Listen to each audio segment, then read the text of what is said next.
नाम उबैद है और आज हम लर्न करेंगे लेक्चर नंबर 4 FVG। ठीक है, तो आज हम इस वीडियो में सीखेंगे कि फेयर वैल्यू गैप होता क्या है, कहाँ यूज़ होता है, किस तरह यूज़ होता है, इनवैलिड FVG कौन सा होता है और वैलिड FVG कौन सा होता है। ठीक है, तो स्टार्ट करते हैं इस वीडियो को। पहले तो आप यहाँ पर नज़र डाल दें। ठीक है, ये कुछ रूल्स हैं बाय ट्रेंड के, फाइंड करने हैं। जैसे हम फाइंड करते हैं किसी चीज़ को तो ये उस चीज़ के रूल हैं। ठीक है, हम वैलिड इनवैलिड आगे चलकर पढ़ेंगे, पहले आप ये मार्क करना सीख लें। ठीक है, तो देखें यहाँ पर FVG जो होता है फेयर वैल्यू गैप, इसे हम इम्बैलेंस भी कहते हैं। हम आगे चलकर सीखेंगे कि इम्बैलेंस की कौन कौन सी टाइप्स होती हैं। ये उसकी एक टाइप है फेयर वैल्यू गैप। ये बनता तब है जब एक स्ट्रॉन्ग बाइंग और स्ट्रॉन्ग सेलिंग आती है। मतलब कि किसी बिग प्लेयर ने, हेजिंग फंड वाले ने, किसी भी बैंक ने मतलब एंट्री ली है, मतलब ट्रेंड घूमने वाला है, तो हमें कोई बैंक्स की तरफ से, हेजिंग फंड्स वालों की तरफ से, बिग प्लेयर्स की तरफ से कोई मैसेज या कोई कॉल थोड़ी आएगी।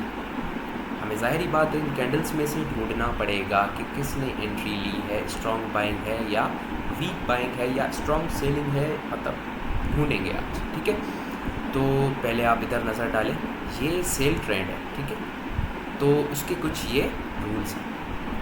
पहले रूल नंबर 1 कहता है कि फर्स्ट कैंडल, ये एक फर्स्ट कैंडल है, फर्स्ट कैंडल का लो मार्क कर लें। ठीक है, और skip the second one, skip the second candle. ये सेकंड कैंडल है, ये फर्स्ट है, ये सेकंड है, ये थर्ड है। ठीक है, आपने इसको स्किप कर देना है। मुझे इसके लो से या इसके हाई से मतलब नहीं है, मुझे इसके लो से मतलब है। ठीक है, तो चलते हैं अपने थर्ड रूल के पास। ठीक है, mark the third candle high. ठीक है, यहाँ पर देख लें, ये रहा।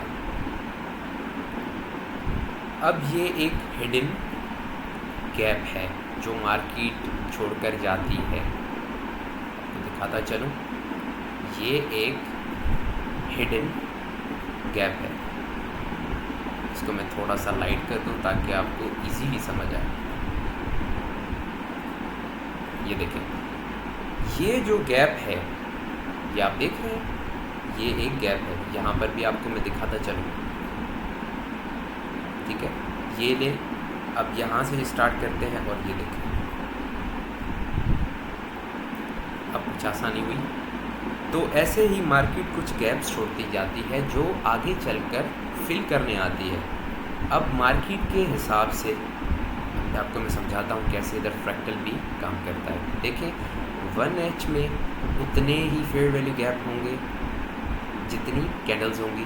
ठीक है, तो 1H का अगर एक फेयर वैल्यू गैप होता है, देखें आप फॉर एग्जांपल यहाँ पर ये सारी एक 1H की कैंडल्स हैं। ठीक है, ये 1H की कैंडल्स हैं। पहले आपको मैं फ्रैक्टल इधर समझाता चलूँ। देखें, ये 1H की कैंडल है, यहाँ पर एक फेयर वैल्यू गैप है 1H का, तो इसके अंदर 1 मिनट की बात को समझिएगा, 1 मिनट की 60 कैंडल्स होंगी। अगर वो एक हाई मतलब मोमेंटम में हो और हाई वॉल्यूम के साथ हो और स्ट्रॉन्ग बाइंग हो या स्ट्रॉन्ग सेलिंग हो, तो इसके अंदर आपको मिल सकते हैं फेयर वैल्यू गैप्स। मतलब मैंने आपको पहली वीडियो में समझाया था, जिसने नहीं देखी वो काइंडली पहली वीडियो देखे। ठीक है, तो इसके अंदर आपको बहुत सारे फेयर वैल्यू गैप्स मिलेंगे। ठीक है, तो अब चलते हैं आगे। अब देखें, आपको मैंने क्या समझाया कि फेयर वैल्यू गैप ऐसा होता है कुछ। ठीक है, इस तरह से। अब वो हो गया पिछला वैलिड। अब हम सीखेंगे इसमें इनवैलिड फेयर वैल्यू गैप। देखें, ध्यान दें, मैंने आपको समझाया कि ये जो ये अपना बाय ट्रेंड है, अभी ये वाला बाय ट्रेंड है।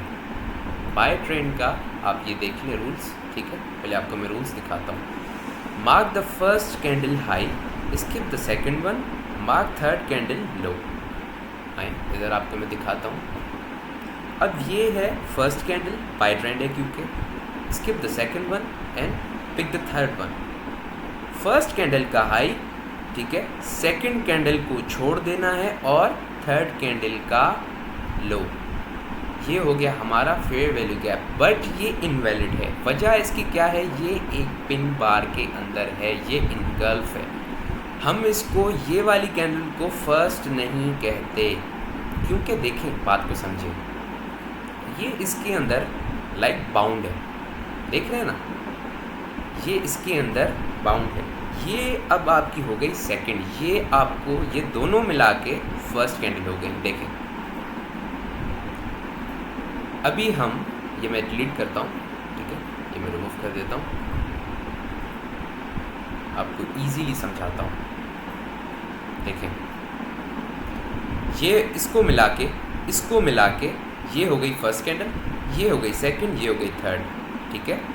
तो इसको आपको अभी भूल जाना है, क्योंकि हाई इसका ये है। देखें, फर्स्ट कैंडल का हाई, ठीक है, फर्स्ट कैंडल का high, skip the second one, और थर्ड कैंडल का लो। आप लोग गलती यहाँ करते हैं, मुझे पता है कि आप लोगों को फेयर वैल्यू गैप पता है, कौन सा रियल है, कौन सा मतलब इनवैलिड है, मुझे पता है। आप लोग गलती यहाँ करते हो क्योंकि आपने यूट्यूब से सीखा हुआ है, आपने टिकटॉक से सीखा हुआ है, आपने अदर मतलब प्लेटफॉर्म से सीखा हुआ है। आपको ये चीज़ नहीं सिखाते भाई ये पिन बार के अंदर है, आप यहाँ पर इंतज़ार करते हो, मार्केट आती है, यहाँ से निकल जाती है ना। तो बात को समझो, यहाँ से हम मार्क करेंगे, ये रहा आपका वैलिड, जिसे कहते हैं वैलिड फेयर वैल्यू गैप। के लिए एक डायग्राम बनाइए, काइंडली ये आप नोट कर लीजिएगा। देखें, आप लोग, मुझे पता है कि आप बहुत अच्छे ट्रेडर हैं, ठीक है, आपने स्मार्ट मनी कॉन्सेप्ट सीख ली, वाओ, मेरे मतलब बहुत अच्छा मैं ट्रेडर बन गया हूँ, बट आपको इसकी हकीकत नहीं पता, ठीक है। तो बात को समझिएगा। कुछ लोगों के दिमाग में ये होता है कि भाई ये एक फेयर वैल्यू गैप है, ये एक सेल ट्रेंड है, उसका फेयर वैल्यू गैप है, ठीक है। तो आप लोग समझते हैं कि ये एक बड़ा फेयर वैल्यू गैप है, तो it was like much powerful than this, ठीक है। तो आप समझते हैं कि भाई ये छोटा है, ये बड़ा है, तो मैं इसको फॉलो करूँगा, ये मतलब ज़्यादा पावरफुल लगता है। आपको मार्केट को कुछ सिनेरियो में इतने भी मिलेंगे फेयर वैल्यू गैप, फिर आप क्या करेंगे? मेरा आपसे एक सवाल है, ठीक है, आप इसको फॉलो करेंगे या इसको फॉलो करेंगे? देखें, दोनों की पावर एक जितनी है, डजंट मैटर ये छोटा है या ये बड़ा है, ठीक है। तो आपको इस चीज़ से ख्याल रखना है कि आप इसके पीछे ना भागें, क्योंकि मार्केट ऐसे फेयर वैल्यू गैप्स बनाती है, ज़्यादा बड़े बनाती है। कुछ लोग जो बिगनर्स होते हैं, उनको ट्रैप करने के लिए मार्केट ये बनाती है। हम आगे चलकर सीखेंगे कि हम नेक्स्ट वीडियो में सीखेंगे, बल्कि ठीक है, हम नेक्स्ट वीडियो में सीखेंगे कि फेयर वैल्यू गैप कौन सा वैलिड है, हम कहाँ से एंट्री प्लान कर सकते हैं। जैसे ये देखें, अब ये जैसे बड़ा है, आप लोग इधर से ले लेंगे सेल, ठीक है, पुल बैक आएगा एक, उसके बाद रिट्रेसमेंट, बूम, आप इधर से लेंगे। आपको कैसे पता चले कि यहाँ से रिजेक्शन आनी है कि यहाँ से आनी है? मैं आपको दिखाता हूँ एक दूसरी डायग्राम बना के। तो ये मैंने आपके लिए एक डायग्राम बनाई है, तो इसमें हम फाइंड करेंगे कि हम कहाँ से एंट्री प्लान कर सकते हैं, कौन सा फेयर वैल्यू गैप वैलिड होने वाला है, हम कौन सा फेयर वैल्यू गैप चूज़ करें। ये एक बाय ट्रेंड है, तो ज़ाहिरी बात है हम एक पुल बैक के बाद बाय ही लेंगे। तो मैं आपको पहले मार्क करके बताऊँ, देखिए कितने फेयर वैल्यू गैप्स हैं। एक, ठीक है, ये आपका छोटा सा, अगर इधर इसको थोड़ा सा लाइक ऊपर कर दें,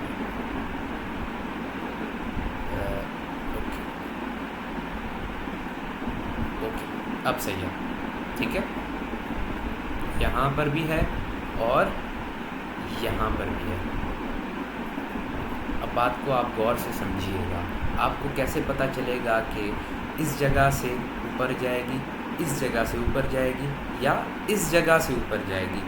तो मैं आपको कुछ प्रीवियस लेक्चर से कनेक्टेड चीज़ बताता हूँ, ठीक है। जिसने प्रीवियस लेक्चर नहीं देखा, मैं डीपली ज़्यादा नहीं जाऊँगा, क्योंकि मैं प्रीवियस लेक्चर में आपको ABC की तरह मैं एक आइडियम सिखा चुका हूँ। आई रिपीट, मैं आपको प्रीवियस लेक्चर में आइडियम जो है ABC की तरह सिखा चुका हूँ, मैं डीपली नहीं जाऊँगा, ठीक है। मैंने आपको काफ़ी वक्त दिया, कुछ लोगों ने सवाल किए, कुछ लोगों ने नहीं किए, तो मैं प्रीवियस लेक्चर से कनेक्टेड कोई भी चीज़ नहीं बताऊंगा, मार्क माय वर्ड्स, ठीक है। तभी आप बात को समझिएगा। यहाँ से एक बाइंग आती है, ठीक है, यहाँ तक, ओके। अब बात को आप गौर से समझिएगा, ठीक है, बात को गौर से समझिएगा। यहाँ से एक बाइंग आती है, ठीक है, यहाँ पर आइडियम लिया जाता है, ठीक है। मैं इसको एज अ आइडियम लिख देता हूँ। आइडियम हमें मिल गया, मतलब हायर हाई मिल गया, ठीक है। बात को गौर से समझिएगा। आइडियम स्वीप हो गया, अब मुझे हायर हाई मिल गया, तो मार्केट में कुछ ब्रेक इस तरह ऊपर चली गई, ब्रेक ऑफ स्ट्रक्चर कर गई, मार्केट ने ब्रेक ऑफ स्ट्रक्चर कर दिया। इधर मैं लिख देता हूँ ताकि आपको आसानी हो। देखें, ब्रेक ऑफ स्ट्रक्चर कर दिया, अब मार्केट कुछ इस तरह से ऊपर जाती है। अब मुझे पता चल गया है कि बाइंग यहाँ से आनी है। अब बात को गौर से समझिएगा। फिर से जब ये ऊपर जाएगी, यहाँ पर आइडियम लेगी, आई रिपीट, यहाँ पर आइडियम लेगी, ठीक है। तो देखें, यहाँ पर आइडियम लेने के बाद हमारा ये जो है हायर हाई कंफर्म हो जाएगा। जैसे यहाँ पर ब्रेक ऑफ स्ट्रक्चर होगा तो मुझे ये लो पता चल जाएगा, ठीक है, कुछ इस तरह से। मैंने आपको पिछले लेक्चर में ऐसे ही समझाया था ना। तो आपको इस जगह से कोई भी स्विंग ब्रेक होगा तो आपको इस हाई से लेकर इस लो तक, चेंज ऑफ कैरेक्टर पर नहीं भाई, आपको इस लो तक ये चीज़ें फाइंड करनी है, ठीक है। आपको ये यहाँ पर फेयर वैल्यू गैप जो है ढूंढना। बात को समझिए। देखो, यहाँ पर एक बाइंग आई, ठीक है, बाइंग आई, मार्केट नीचे आई, आइडियम जैसे स्वीप हुआ तो मैं पिछली साइड पर फेयर वैल्यू गैप देखूंगा, क्योंकि हमें आइडियम कंफर्म होगा तब ही हम बाय लेंगे, क्योंकि आइडियम नहीं होगा कंफर्म, ये और भी नीचे जा सकती है। तो ऐसे ही आपको मैं समझा रहा हूँ, ठीक है। ब्रेक ऑफ स्ट्रक्चर हुआ, हम अब आइडियम होने का वेट करेंगे ताकि हमें हायर हाई पता चल सके। हायर हाई जैसे पता चलेगा आइडियम होगा। जैसे यहाँ पर देखें, यहाँ पर एक फेयर वैल्यू गैप भी था, यहाँ पर एक आइडियम बन गया, देखें, यहाँ पर आइडियम जैसे हुआ, मैंने इस फेयर वैल्यू गैप से बाय ले ली। मेरा जो टारगेट रहेगा कुछ इस तरह से रहेगा, अगर आप 30-40 पिप्स वाले हैं तो। मेरा इधर छोटा सा एसल रहेगा previous like change of character तक, ठीक है। मेरा टारगेट रहेगा जहाँ पर ब्रेक ऑफ स्ट्रक्चर होना है, क्योंकि ब्रेक ऑफ स्ट्रक्चर होने के बाद मुझे नहीं पता कि ये और ऊपर जाए या और नीचे आए, ठीक है। मेरा टारगेट यही रहेगा, क्योंकि ब्रेक ऑफ स्ट्रक्चर के पास लिक्विडिटी होती है। हम आगे चलकर सीखेंगे कि लिक्विडिटी होती क्या है, ठीक है। तो जब ये ब्रेक ऑफ स्ट्रक्चर कंप्लीट होगा हम अपनी एंट्री क्लोज कर देंगे, ठीक है।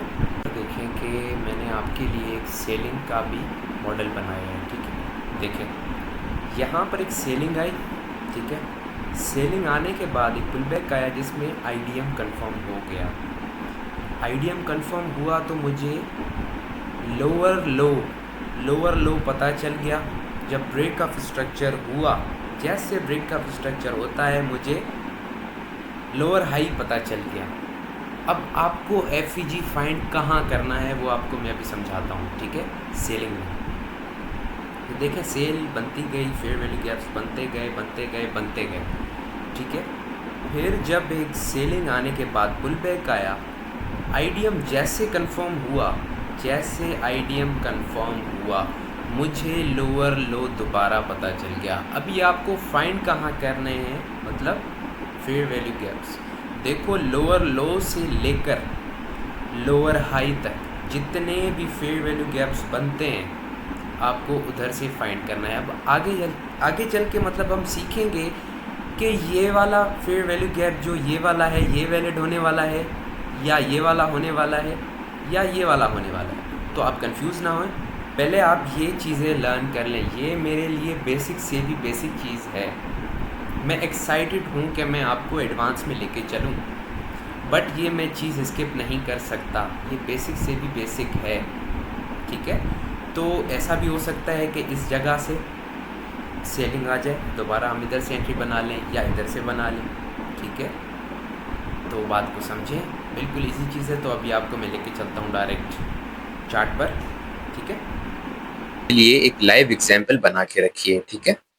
तो काइंडली गौर कीजिएगा। देखिए हम पीछे नहीं चलते, मैं जस्ट आपको यहाँ पर आपकी कन्फ्यूजन क्लियर कर देता हूँ। जिन लोगों को कन्फ्यूजन हो रही है, यहाँ पर कुछ चीज़ें यहाँ पर समझ आती हैं, कुछ चीज़ें डायग्राम पर समझ आती हैं, ठीक है।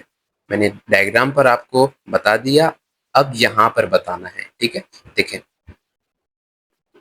एक सेलिंग आई, ठीक है, एक सेलिंग आई, यहाँ तक ड्रॉप आया, ड्रॉप आया, ड्रॉप आने के बाद मार्केट कुछ इस तरह ऊपर जाती है, हमें आईडीएम मिल गया क्योंकि ये एक स्विंग बना, स्विंग बना, आईडीएम मिल गया हमें। अब हमने वेट करना है क्योंकि देखें यहाँ पर लोअर लो मिल गया, मतलब हमें ब्रेक ऑफ स्ट्रक्चर पॉइंट मिल गया। मार्केट जैसे नीचे आती है, जैसे इसने ब्रेक ऑफ स्ट्रक्चर किया, जैसे इसने ब्रेक ऑफ स्ट्रक्चर किया, हमें लोअर हाई मिल गया, मतलब हमारा चेंज ऑफ कैरेक्टर पॉइंट मिल गया, ठीक है। अब मैंने मार्केट को छोड़ दिया, छोड़ दिया, मार्केट कुछ इस तरह से ऊपर चली गई, यहाँ पर एक स्विंग बनाया, यहाँ पर एक स्विंग बनाया, आईडीएम कंसीडर हो गया हमारा, आईडीएम मिल गया, मतलब हमें लोअर लो मिल गया, ठीक है। तो मैंने आपको अभी समझाया था कि लोअर लो से लेकर लोअर हाई तक आपको एफईजी फाइंड करना है, बट मैंने आपको अभी तक ये नहीं सिखाया कि कौन सा एफईजी रियल है, कौन सा इनवैलिड है, ठीक है। तो वो आगे चल के सीखेंगे, ये जस्ट मैंने आपको एक एग्जांपल दी है, ठीक है। यहाँ पर मुझे फेयर वैल्यू गैप मिला, जैसे आईडीएम स्वीप हुआ हम सीधा नीचे, ठीक है। तो देखिए आपकी जो फर्स्ट टीपी होगी, पर अभी आप फर्स्ट के पीछे ना लगे, जस्ट आप प्रैक्टिस करें, ठीक है। तो आईडीएम से लेकर ब्रेक ऑफ स्ट्रक्चर तक आप एंट्री प्लान कर सकते हैं कुछ इस तरह से, ठीक है। आपका अब जो जैसे ब्रेक ऑफ स्ट्रक्चर होता है, आई रिपीट, जैसे ब्रेक ऑफ स्ट्रक्चर होता है आपको लोअर हाई मिल जाएगा, बट मैंने एसएल इस वजह से इधर दिया है क्योंकि मैं ज्यादा एडवांस सीखा हुआ हूँ, ठीक है। तो काइंडली आप इधर ना दीजिएगा, आपका एसएल जो है वो यहाँ रहेगा, इस हाई तक। चलें आप इस हाई तक लगा लें, उधर भी ना लगाए, ठीक है। तो हम आगे चलकर सीखेंगे कि हम चीज़ों को कैसे रिफाइन करें, उसके एसएल कितने मतलब रिड्यूस करना सीखेंगे। आगे चलकर सीखेंगे कि कैसे मतलब हम एसएल रिड्यूस करें, क्योंकि आप बिगनर हैं, आपको यही एसएल नजर आएगा। हम आगे चलकर सीखेंगे कि हम एसएल को कैसे रिफाइन करें और अपनी टीपी को कैसे मतलब बढ़ाएं। समझ रहे हैं बात को? तो अभी के लिए मैं जस्ट आपको ये चीज सिखा रहा हूँ। I hope so you got it guys. इंशाल्लाह मैं आपको अगली वीडियो में कुछ और एडवांस लेके जाऊँ।